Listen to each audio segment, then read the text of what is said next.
and welcome along. I'm Chris Mann, and as you can see, I'm live from the BBC studios in Cambridge. The subject for the next hour, Before the West, Rise and Fall of Eastern World Orders.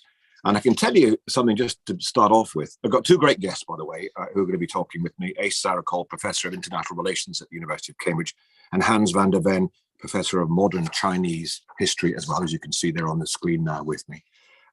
The subject matter for this was selected many months ago. The event was organized and the panel chosen long before the invasion of Ukraine. This discussion was due to take place and being recorded a couple of weeks ago, and then to be played out today as a recording. But we all felt the events in Ukraine are moving so fast that it should be live so we can be up to date and react to what's going on right now. Because although we're talking potentially about things that happened a long time ago, what is happening in front of us all right now is just as important and very relevant. So we're going to talk about Before the West, Rise and Fall of Eastern World Orders, based on this book by one of our guests. There we are. You see it quite prominently there. So we'll talk about that. I also want to just tell you that, and there's no expense spared with this, you can take part and give us your question, your points of view, interaction with us. Slido.com 883-881 is the number. Slido.com 883-881. I did that at the start. It's very good, isn't it? Very Blue Peter. Right, let's meet our two special guests. First of all, Asa Zarakol is Professor of International Relations at the University of Cambridge, a fellow at Emmanuel College. She is the author of After Defeat, How the East Learned to Live with the West, and the editor of the prize-winning Hierarchies in World Politics. And as you see there, she's nicely publicizing the new book. Tell us a bit about that, Asa. Yes, thank you. This is a book about in the international relations of Asia, essentially, Asia or Eurasia. There was no such book that provided a grand account of how the different parts of the continent were connected to each other. So that's what I wanted to do, and I'm sure we'll talk more about it in the coming hour. Hans van der Ven is also with us, Professor of Modern Chinese History, a Director in Asian and Middle Eastern Studies at St. Catherine's College, previously served as Chair of the Faculty of Asian and Middle Eastern Studies. He's also Guest Professor at the Department of History of Nanjing University. I should say that Asa is in Cambridge, as am I, at the business park on the BBC studios.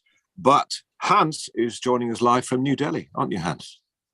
I am in New Delhi. It's a very different world. It's my first time in India.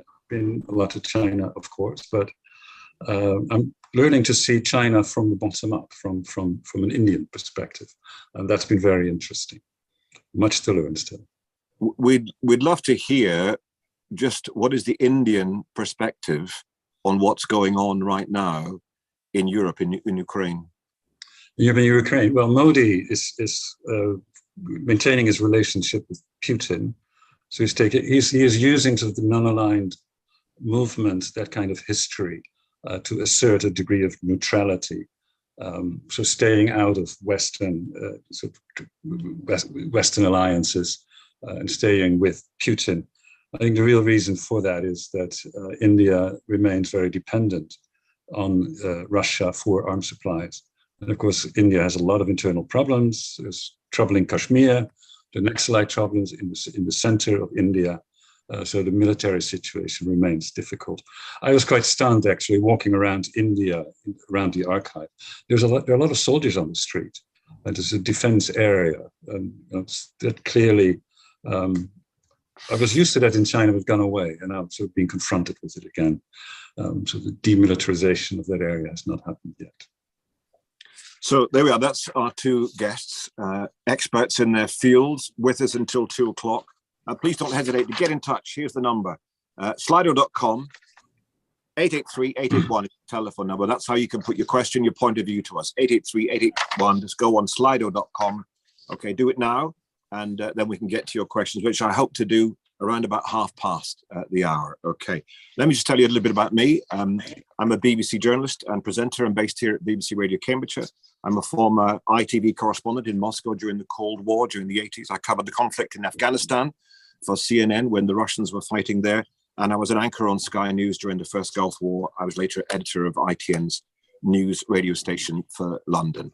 Right, let's start off talking about this book, Isa's book, a brand new book, absolutely fascinating subject, and of course, all the more relevant. Isn't it amazing how history pops up to teach us lessons right now? Isa, just tell us, first of all, what is East and what is West? Where's the dividing line? Thank you. I mean, that sounds like a simple question, but actually it's a very complicated one. I mean, even defining the West, who's in the West? Is Japan in the West, or is, Australia? I mean, right, we could even debate the West, which is a more settled category because we talk about Western history, Western civilization, etc. But when it comes to the East, our imagination of what the East is usually very fragmented. We may think of East Asia or subcontinents, Middle East, or North Asia. We don't even call that North Asia. We call Eurasia, or Russia, essentially.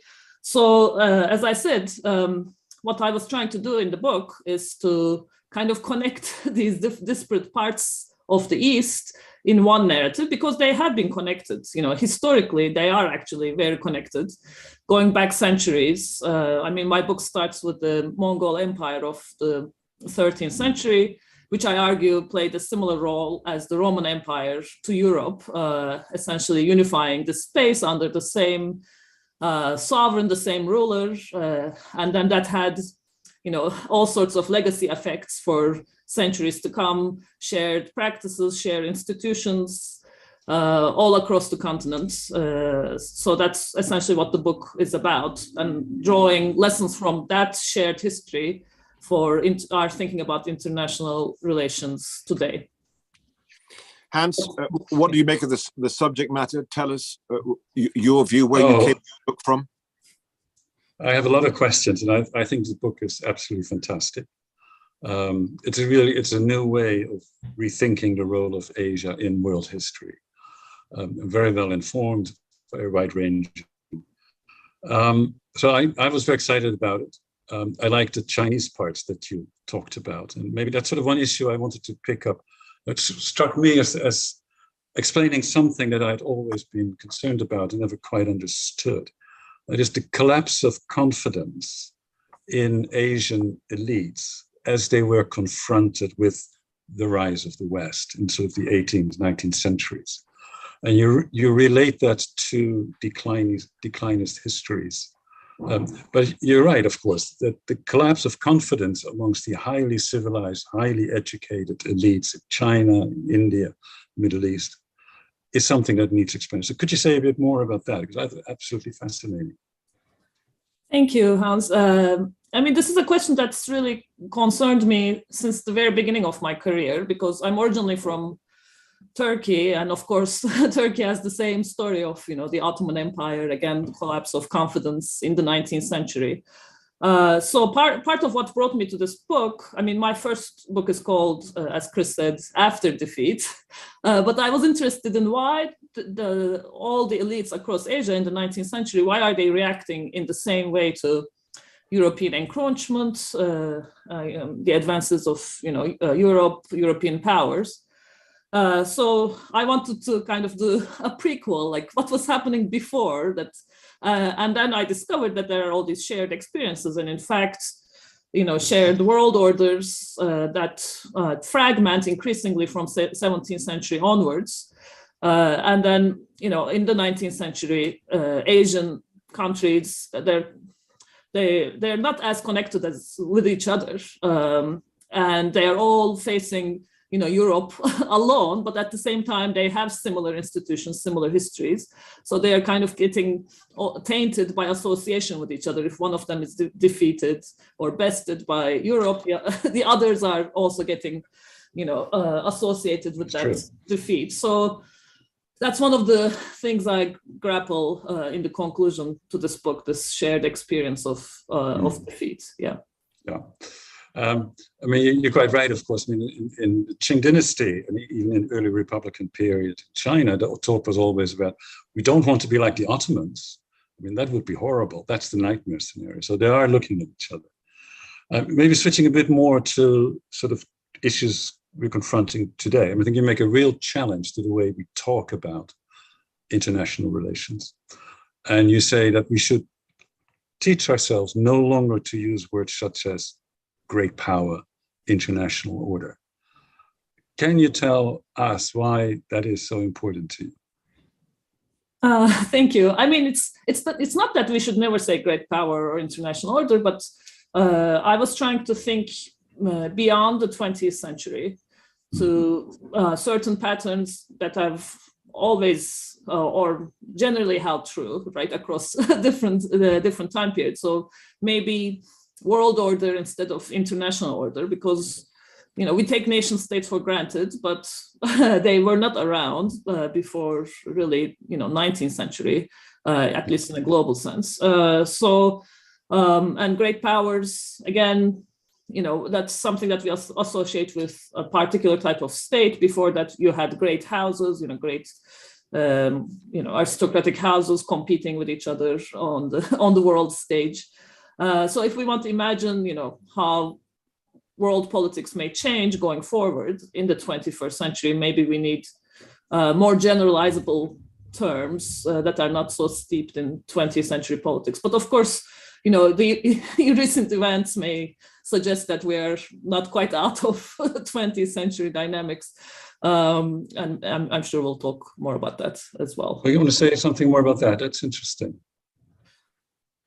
Yeah, I mean, Chris already mentioned what's happening in Ukraine and Russia, and I mean Russia's war on Ukraine. I mean, one way to read that is it's kind of a throwback to great power, or at least Russia's inability to get away from a certain kind of great power thinking. Yeah, and of course others say it's back to empires and so on. So I mean, there are different ways to read what's happening. Yeah. I just remind people that is the Slido number. To go on slido.com if you'd like to ask a question, a point of view to the panel. There's the number there, 883-881, slido.com.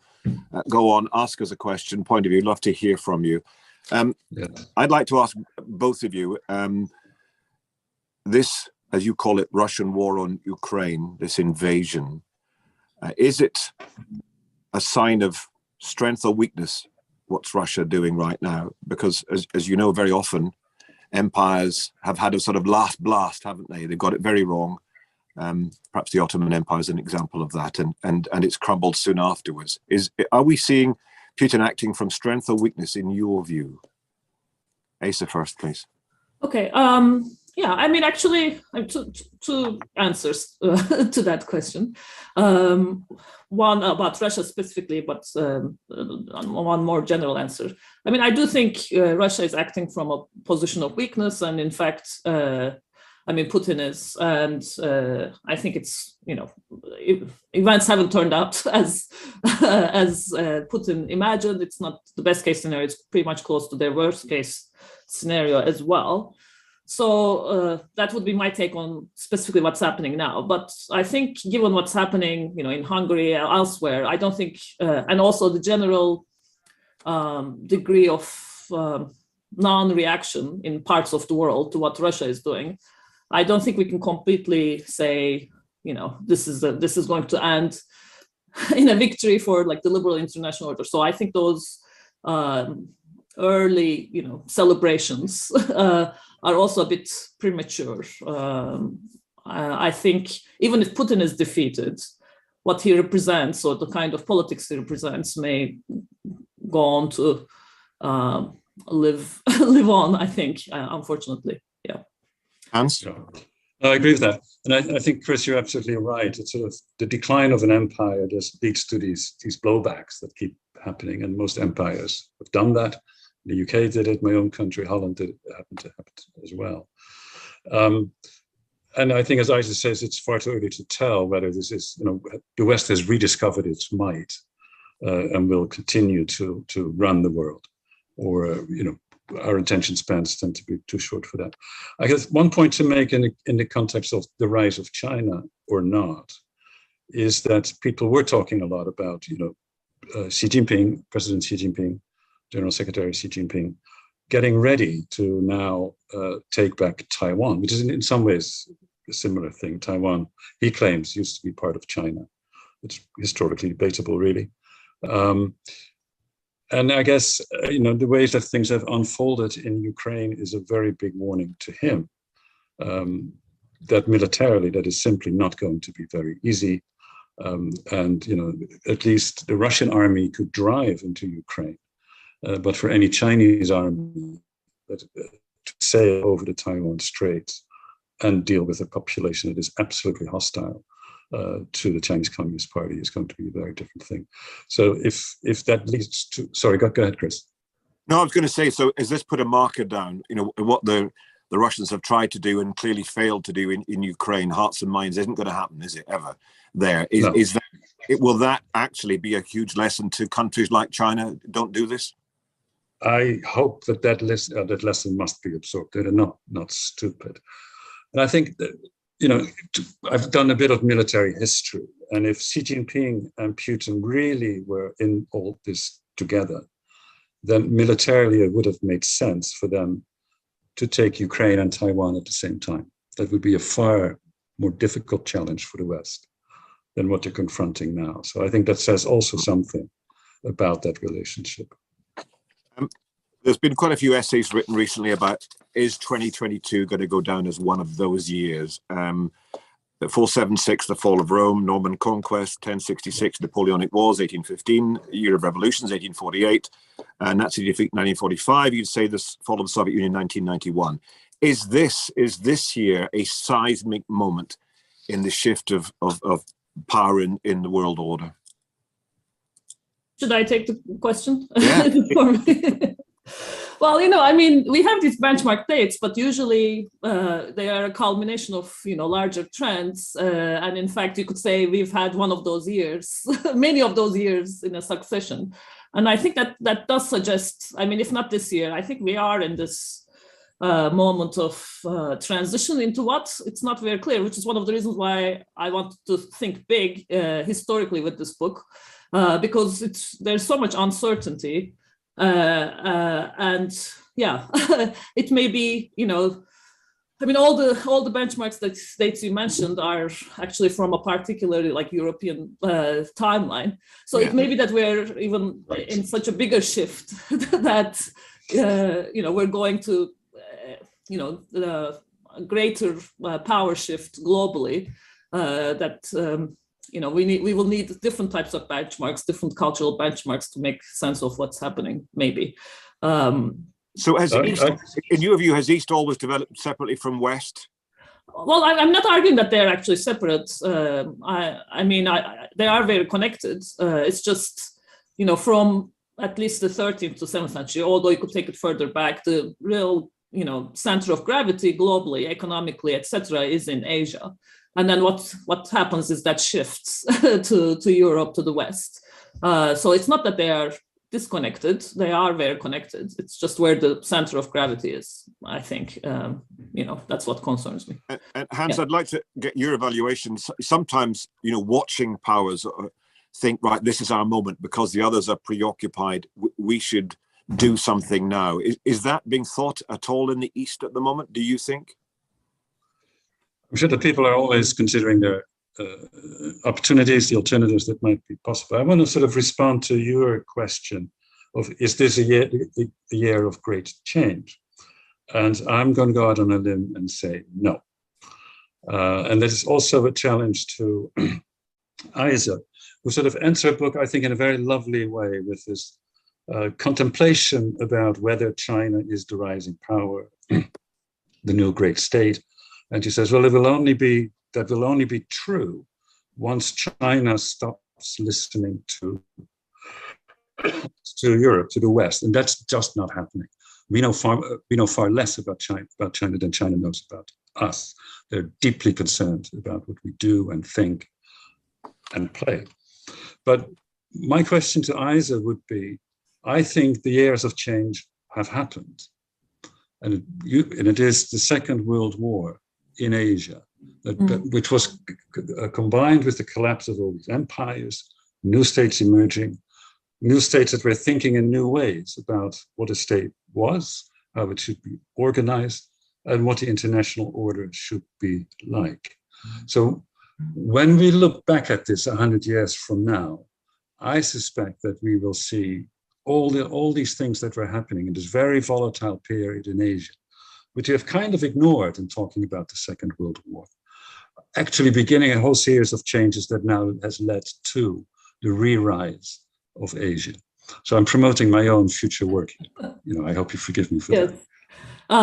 Yeah, I mean, I look forward to reading your book, Hans, on that. And I mean, I'm open to be persuaded, that actually all of 20th century is like, a period of transition. Hobsbawm's short 20th century.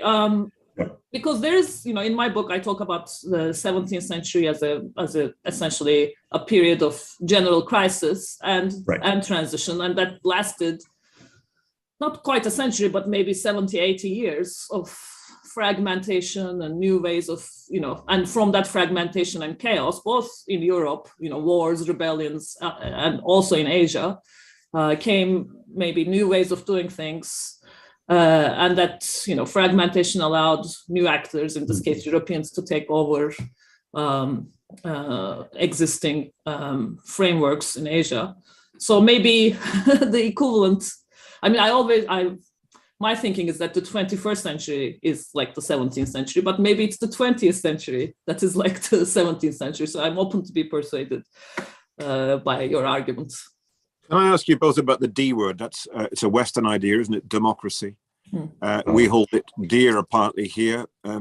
It's not thrived quite so much in other parts of the world. You could argue the East being one of those.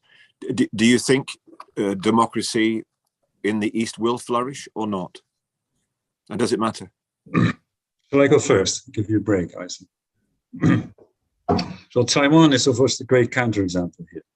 And Taiwan has become, it's a big country, really. It's 25, 30 million people. It's a really great democracy, and it is, it's emerged out of martial law in an absolutely fantastic way. So it's such an example. You can also point to Korea, South Korea, not the North, of course. But I think in general, you're right, that democracy hasn't fared so well across most of Asia. My own, I guess my comment would be that change in China is, we can do a lot to help bring that about and to create a better political system.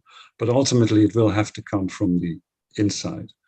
And it is very important for us, therefore, to know more about what is happening in China, the kind of voices that are there. They're very interesting voices talking about interesting ways about the pros and cons of democracy, about how we might constitute a new kind of political system. And I think that is also, I think the realization in China, the arguments in China now is that, yes, the West has done, the last 2 centuries has had enormous achievements. We have a lot to learn, but we also have our own traditions to look at, and we need to draw new ideas from that. So I think that too is something of a turning point that begins to answer Isaac's question. They are still mostly listening to Europe and the United States, but they're also finding new inspiration in their own philosophy, their own heritage, their own traditions, their own religions.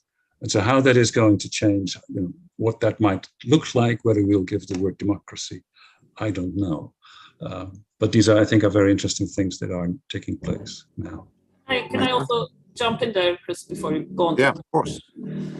Yeah, I mean, I think, I don't think democracy or pluralism are necessarily owned by, any culture. In fact, I mean, in the historical period that I'm discussing, from 13th to 17th century, Asian societies tend to be more pluralist when it comes to practices of, different religions and cultures, etc. It's Europe that's very severely policing, this is the right way to be a Christian, the Inquisition or witch trials, etc. And perhaps because it's so oppressive in Europe, then there is a kind of rebellion against that, which, introduces mechanisms of, checking that type of power. And maybe because Asia is more nonchalant, it doesn't quite develop those mechanisms. I don't know, we can speculate about that. So these types of, I mean, in the long durée, it's not clear who's going to end up with which type of values. And as Hans said, there are examples of democracy in Asia, and we shouldn't necessarily, take democracy in the West for granted. I mean, there are a lot of threats undermining democracy here as well. Everywhere it has to be fought for. Yeah. Did you mean Donald Trump? Yes. Listen, there's the number, slido.com, 883-881 is the number. No expense spared with this. Please get in touch. I've got loads of questions. I think we should move on to that. Now, I'm just going to mention a couple of dates. Personally, I saw Reagan and Gorbachev walk through Red Square. I was there in 1988, May 1988. The Cold War was over, they said. I was there June of 89. He went to Bonn. Gorbachev met Chancellor Kohl, and he was asked about the Berlin Wall, and he said, anything's possible. And by the end of the year, it was. Gone. It had gone. Yeah, amazing, just amazing. And yet we are where we are right now, with it looks like another Cold War. Can I ask you just, first of all, where do you think it's gone wrong? What's happened? Why hasn't it continued on that path to what appeared to be this unity between that part of the East and our West? Asa or Hans, I'm happy whoever would like to go first on this one. Asa. Yeah. Actually, I've written about this with a co-author, Rebecca Adler-Nielsen from University of Copenhagen. We have written on the crisis of the liberal international order, and I mean, it's almost overdetermined why the liberal international order ran into trouble. So there are economic explanations, but what we emphasize is actually there are a number of countries that are kind of in, like Eastern Europe, but they're not fully in, and they feel that they're being treated as second-class citizens, and that creates resentments. And these populist politicians use that type of resentment to whip up, anger at the liberal elites. I mean, there's a version of that, of course, in the West as well. But the arguments are especially popular. I mean, you see in Hungary is a good example.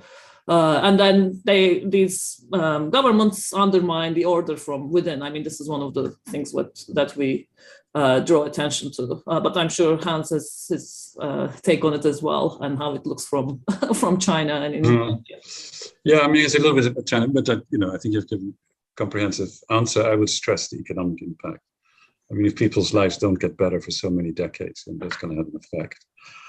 I guess in China, they were, the reform was opening up and people felt free and did a lot of stuff, and the press was much freer and so on. And I think there the problem is partly it's gone wrong because the political system remains one which finds it difficult to function in peacetime, so to speak. The Chinese Communist Party is an instrument created for revolution, not for stable rule. And then Deng Xiaoping tried to have collective leadership, but that led to enormous amounts of really, really horrible corruption. And so then they switched back to a much more centralized system in which it was corruption that needed to be attacked, has been attacked, not without, of course, factional rivalries. And it's, the elites were seen to be punished. I mean, when we went to nice banquet dinners, in the early years of the reform, there was enormous amounts of good food and enormous amounts of wine and booze, and at least the booze has gone and the number of dishes is much smaller. So to be seen to be acting against liberal elites plays well politically, but no doubt that's true. Yeah, I feel it was all a bit of an illusion. You know what I mean by that? Yeah. Nothing really changed at the heart of things. The same people were still running it. Right, let's go to a question. A reminder there, Slido 883-881. And somebody asking, because the title of the book is Before the West, and somebody asking, should we be talking about after the West? And what will that look like? Thank you. Great question. And actually, in the conclusion, I do entertain this question. What will after the West look like? And Hans already alluded to it. I mean, in my discipline, in international relations, sometimes it's assumed once China becomes, the dominant power, it will be after the West. And I'm arguing in the book based on, the history I discuss, that it's not so simple. It's not enough for one country, one Asian country, one Eastern country to attain, superpower status to really change the international order, because, we didn't have, equal gender relations the moment Margaret Thatcher was, elected prime, or racial relations when Barack Obama became the U.S. president. So a lot of things could remain the same even if China becomes dominant. So what's really after the West means for me is something like what happened to the East. I mean, the East really was central to global order, and the global order was much more connected than we imagined before modernity. I mean, there was a lot of trade, there was a lot of exchange, and the East, and especially China, but all of the East was much more dominant, culturally, socially, in every way. And then we kind of forgot about that. I mean, we kind of forgot that there was even Asian history, right? That this place was connected. We made up, new histories. So if something like that happened, that would be truly after the West. If the center of gravity, as I've been saying, not just economic, but cultural, political center of gravity really shifted from the West, that's what after the West would look like. And I don't think we're there anywhere near there yet. I guess that's good news for some and bad news for others. No, I agree with that. I think one of the points that Eisen makes in the book is absolutely right, is that for all the decline, to talk about the decline of the United States, it remains a hugely powerful country. It has something like 350 bases around the world. And that's, I think China has maybe half. Djibouti. So it's not even close to, so don't underestimate, this is not going to happen that quickly. But I think after the West, we can see little pointers of what it might look like, certainly in the case of China. And one of the most phenomenal things that China has done in the last 3 decades is to build up a tertiary university sector and a research sector that is absolutely phenomenal, and in which all kinds of things are happening. Enormous investment, of course, in tech, but also in other areas. I was giving a seminar at Peking University, virtually, of course, and there were some people from Southeast Asia, from Indonesia there, and I ended up talking in Dutch with them, my native language, and they had studied the language because they needed to learn Indonesian history. So that kind of build-up of intellectual knowledge potential is just phenomenal. And it's not just in universities. You can see the liveliness in art. We all know about Ai Weiwei, but there are many other very good ones like Xu Ping. So, I think that kind of thing is beginning to emerge. At a more popular level, you have K-pop, anime. Our children are all full of anime and so on. So I think that kind of rebalancing is beginning to happen. Whether that really means it's the end of the United States, I doubt it. Not anytime soon. Thank you both. You mentioned Ai Weiwei, and of course, I should recommend to everybody to go to Kettle's Yard in Cambridge, where his current exhibition, his show is on. It's absolutely it is good. Brilliant, as always. Another question on Slido. Here's the number, don't forget. There's the number, 883-881. Do send us a question. Here's one. Both Russia and China created empires over centuries by continental expansion. Unlike the Western European empires, these have never been challenged. Hans, would you like to take that one first, that statement? Would you agree with it? One point that is hinted at there, which I think is very important. There's this idea that China is a peaceful country, that it never expands. That's absolute nonsense.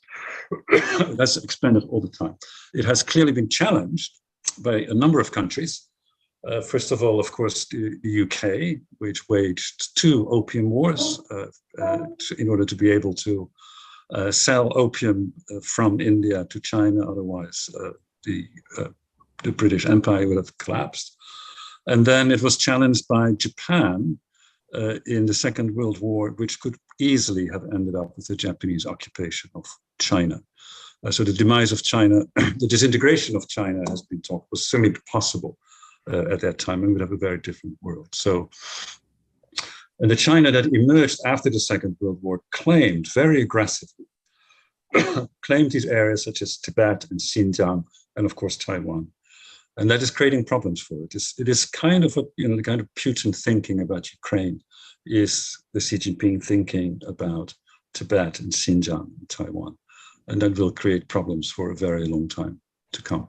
But so yes, China has been perfectly capable of being aggressive.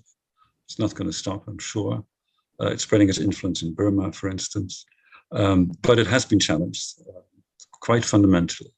And I think the strength of Chinese nationalism, the feelings about that, need to be understood from the challenges China faced over the last 2 centuries.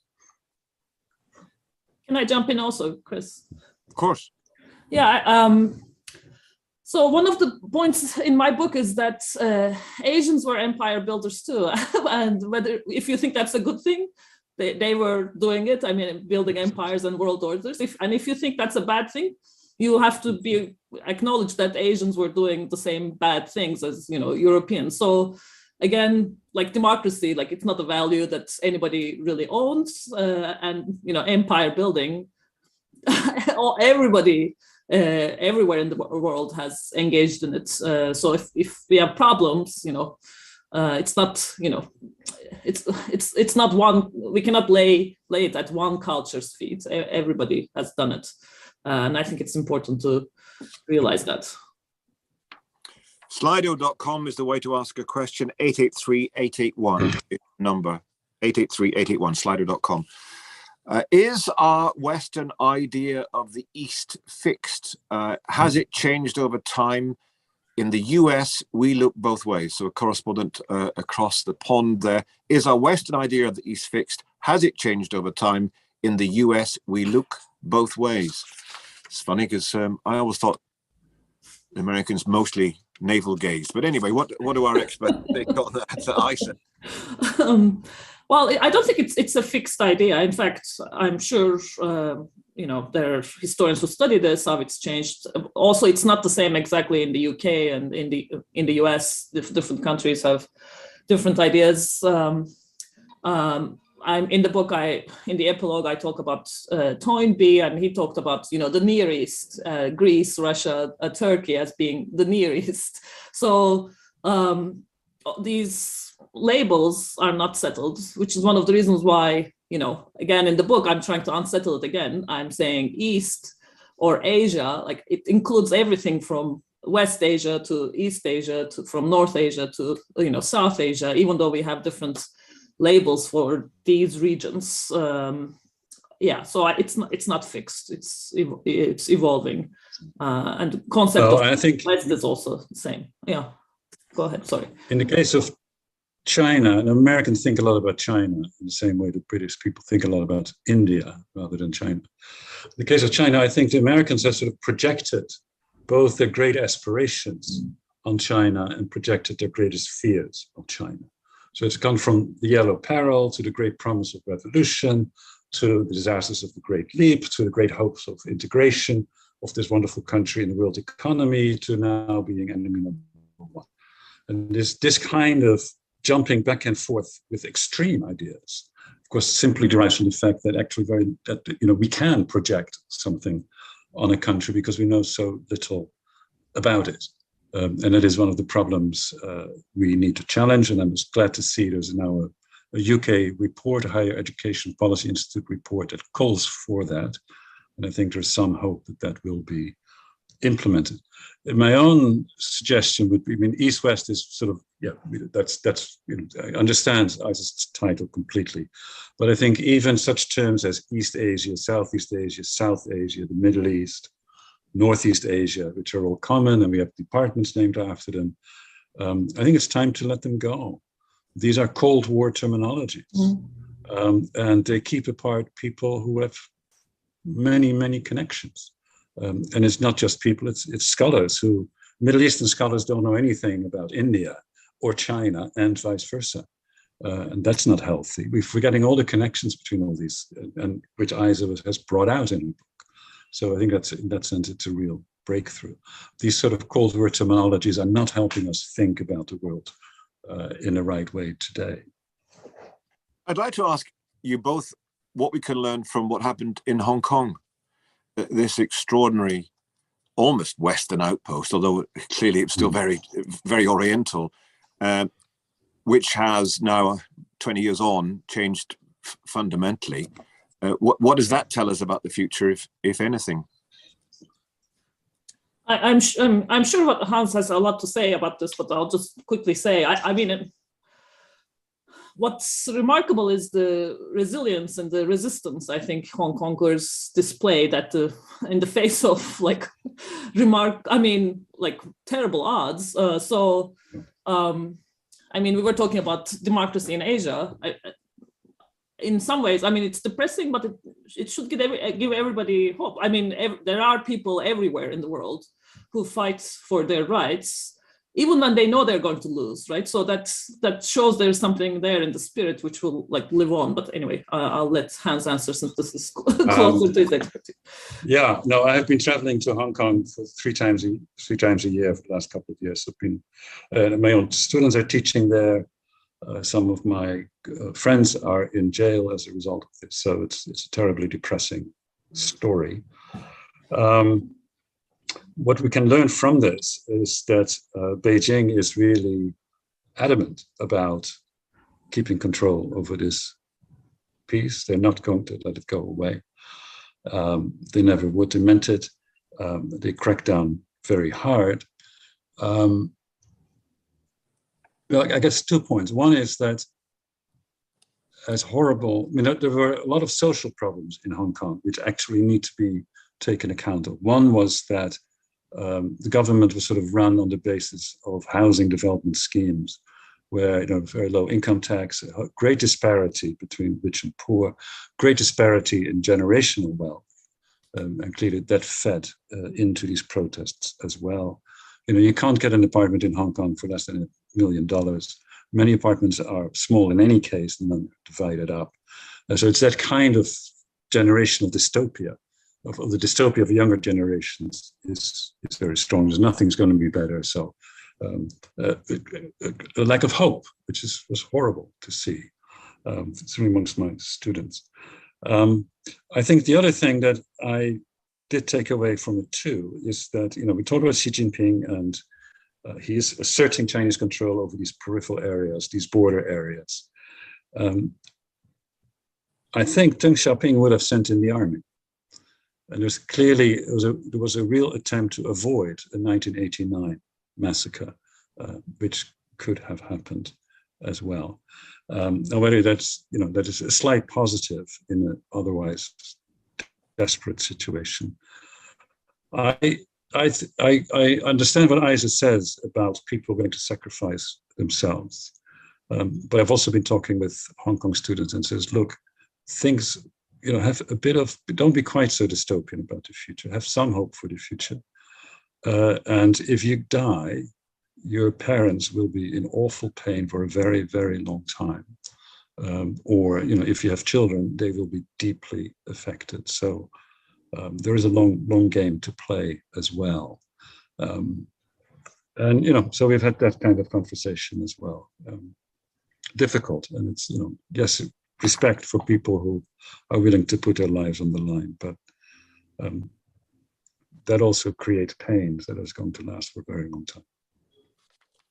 Slido.com, 883-881 is the telephone number, 883-881. I should say there are a lot of people have come from Hong Kong. You'll know this, Hans, just in the last year or two to live in Cape Town. A lot of people, refugees. 883-881 is Slido.com is the telephone number. Another questioner asking about the rise of communism in the 20th century and how the older Eastern orders developed into communism. So how did that happen and will it last, Isa? Well, I think that's a question for Hans. He's the 20th century historian, so I'm going to pass that to him. I'm just going to plug my own book. I just published a book with Cambridge University Press. What was it called? Chinese Communist Party: A Century in 10 Lives, and this it's sold pretty well. And it was actually very nice that it was 10 contributions by 10 people, including 2 or 3 from China.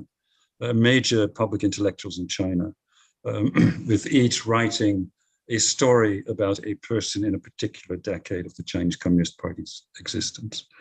Will communism last? So we have just had 100. Oh.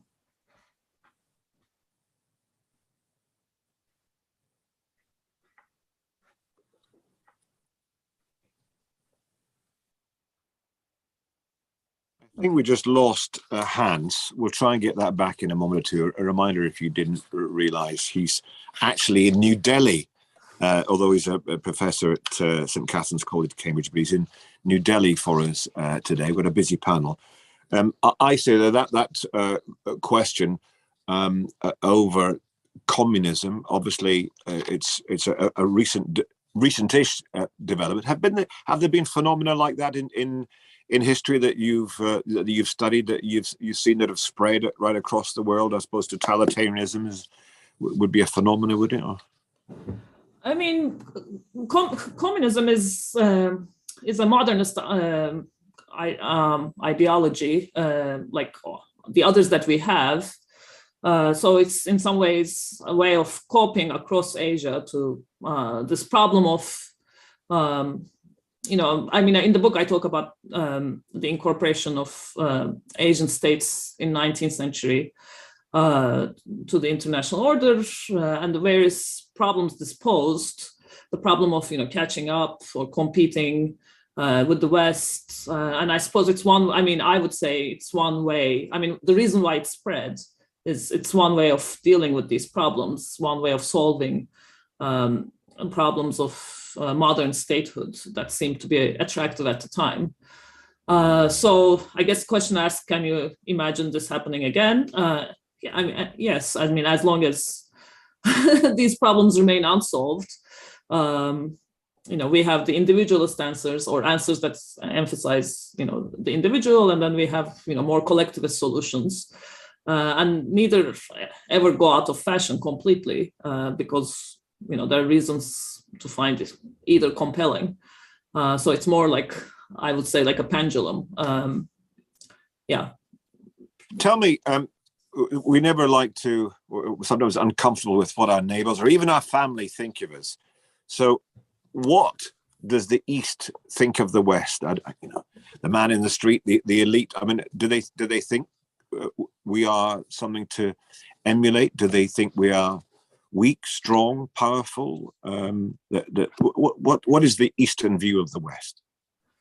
Well, I mean, that's an interesting question. As I said, I grew up in Turkey, in Istanbul, and much of modern Turkish history from 19th century onwards has been about, almost like an obsession with with the West, and I think this is true across Asia. I mean, we talked about this with Asia, with Hans before, and that doesn't mean necessarily like a positive one. In some places it will be like a very negative reaction, but still the West is the reference. Like, right, in Iran, the West is the referent. In Russia, the West is still the referent.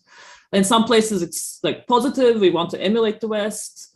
In other places it's, we reject the West, but still you're putting the West in the center of the conversation, or imagining, as I say in my previous book, there's this imaginary Western gaze everybody is kind of feeling in their backs.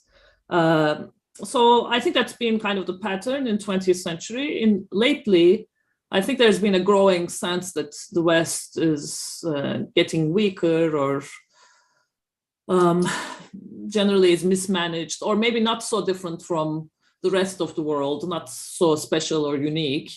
There have been a number of crises, one after another, as we've discussed before, that kind of created that impression.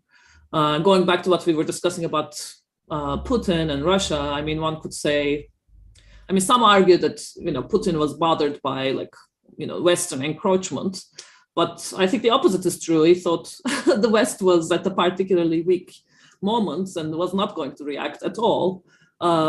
So there is this, growing sense among, strong men that they can do whatever they want and get away with it. And the question is that impression going to settle? Are they going to get away with stuff or not? Yeah.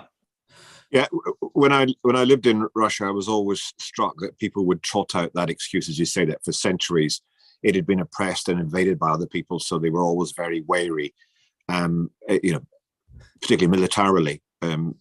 Napoleon and before, that the people were going to come looking for them and invade their country.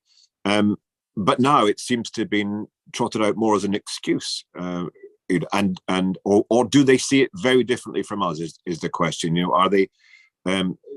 Are we misinterpreting what they're doing and vice versa?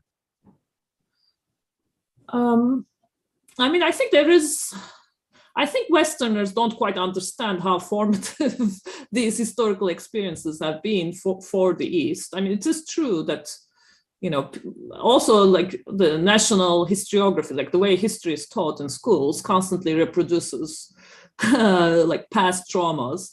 I know that because I'm Scottish. Yeah. So. Oh, have you got hands back? I hear hands. I'm back. Yes. Back, yeah. Yeah. Can't see you. Oh, there you are. You're back. Okay. Well, welcome. We got the link back. Excellent. Here's a question. To understand Russia, is it more useful to consider Russia as West Asian rather than East European? A controversial view there. Since we've got you back, Hans, what was your thoughts on that? Oh, God. Well, I would be really talking on the basis of no knowledge, whatever.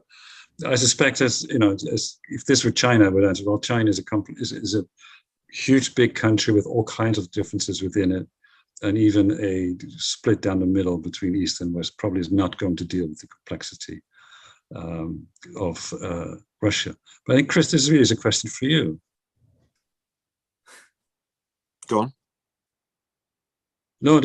I thought the question that was just asked about whether West rather than Eastern European. I think most people in Moscow and West from there think of themselves as European. Of course they do. But if you go down to other parts further east, they very much think of themselves as from a different part of the world. But Muscovites are Europeans. Well, that's what they aspire to be. Absolutely. But I mean, in terms of historical influences, it's both. There you can see influences of both Asia and Europe on Russia. I mean, it's definitely both. Of course, how people consider themselves is a different matter. But I mean, it's very similar to Turkey in that way. It's a soup of different things, and that's why it's not clear. I mean, when I was growing up, like if I tried to say like I'm European, Europeans would say, no, you're not European. But if I say I'm Asian, like that doesn't work either, right? So like, what are we? We are a combination, and I think that's the best answer to that question. Okay, as we get to the last few minutes of the conversation, I wondered if we could go back and sort of drill down into the Ukraine situation. Hans, I know China hasn't given very much away, but what do you read into what they've done or not done over the first month of this war, when clearly they have been asked to supply things to the Russians, but don't appear to have, but they haven't said a lot otherwise. Yes. I think they say they're trying to stay neutral, not sort of support the West either, but also not support Putin. I think one of the idea that Putin and Xi Jinping, not Russia and China, but Xi Jinping and Putin are sort of hand in glove, that forgets that China and Russia share a very long border, and that lots of Russians in Siberia, for instance, are deeply worried, frustrated, angered by the influx of Chinese immigrants who are, of course, financially taking over, who are marrying lots of Russian women. So the causes for trouble between China and Russia, well, they've been long-standing in any case, but they are still there. This is not a very easy border. I think that is something that Xi Jinping has to take account of. There are geopolitical questions. It was very interesting, actually, that the Chinese foreign minister came to New Delhi, and was it last week, which is quite surprising, really, because they both have to deal with Russia, and is China trying to sort of use this opportunity to rebuild relations with India? They have rebuilt things in the Solomon Islands in the Pacific, so they're exploiting that opportunity. I think they're much more oriented towards that than to Europe, and they just want to stay out. China's no role there. And China, of course, has also done a lot in building up support for East European countries, sort of on the eastern flank of the EU. That is one way that they have been trying to deal with the EU too, and Ukraine is a good example of that. So again, it's we think it tend to be much more complex than we might get from Twitter headlines and newspaper headlines. And I said, let me ask you about the Black Sea area, Turkey, Middle East. I mean, huge Russian influence, financially and otherwise, in that part of the world. Will those countries jump at all, react? Will they change allegiance? Will all of this and the ensuing Western anger about it affect things in the long run, do you think, Ayse? Yeah, I mean, I can speak about, well, let's start with Turkey. I mean, Turkey has been, Erdogan has been playing both sides of this equation, and he's been very successful at it. So on the one hand, attracting, Russian investments, speaking to the Russians. In fact, I think yesterday, Russia said, we respect Turkey as the strongest NATO country. And then at the same time, selling drones to Ukraine, and, having Western heads of, dignitaries and, diplomats come to Turkey to facilitate negotiations, etc. So I think if we were to generalize from that to the rest of the region, I mean, the Caucasus is a bit different, Georgia, etc. I mean, they have their own relationships, dynamics with Russia. But in general, I think, Turkey is maybe representative of countries to the south, where they're not really on either side, and they're looking at this as a kind of an opportunity to get what they want from the West, but also, not necessarily sever ties with Russia either, because the result of potentially lucrative investments that can come from Russia. Okay. Just a quick one. Somebody asking, how can countries' interests be reconciled other than by force? Wishful thinking, perhaps, I don't know. A quick one, Hans? Illusions are always useful. They can be very useful, as you point out. But, it's boring, but diplomacy is important. Not diplomacy just between ambassadors, but also between, the second stage, third stage diplomacy, people-to-people contact, university.